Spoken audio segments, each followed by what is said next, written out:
हाँ भी लगड़ बग्या पुछ रहे हैं कि कीता खान साहब ने 4 दफ़ा वफाक च 4 दफ़ा पंजाब च ते 10 साल KPK च हसूंदा जा ते शर्मांदा जा अपने कान दे ते सारे सुराख खोल लें। नंबर 17, मुल्क भर में हेल्थ इंश्योरेंस का एक सिस्टम इमरान खान साहब ने शुरू किया, जिसका वो कार्ड फराहम करते थे, हेल्थ कार्ड, और उस पे हर गरीब आदमी को किसी भी हॉस्पिटल के अंदर जाके इलाज मिल जाता था। नंबर 18, मुल्क भर में गरीबों के लिए पनाहगाहें उन्होंने कायम की। नंबर 19, एक नसाब का, ये बहुत जबरदस्त काम इमरान खान साहब ने शुरू किया, अब इसको रिवर्स किया जा रहा है, लेकिन यही एक शानदार काम है जो पाकिस्तान में तबकाती निजाम को खत्म कर सकता है। नंबर 20, एक सिटीजन पोर्टल बनाया जिसमें लगभग 45 लाख से ज्यादा लोग इस सिस्टम का हिस्सा बने।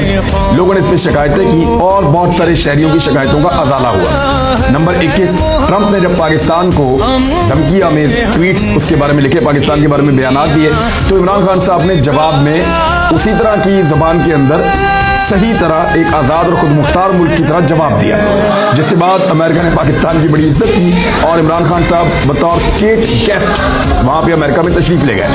फिर नंबर 22, इमरान खान साहब ने अमेरिका में भी अपनी पावर शो की और पहली मरतबा 40,000 से ज़ायद पाकिस्तानियों से वहाँ पर खिताब किया।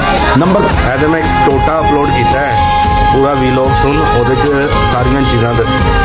इस वास्ते कहने इमरान खान जिंदाबाद, पाकिस्तान जिंदाबाद।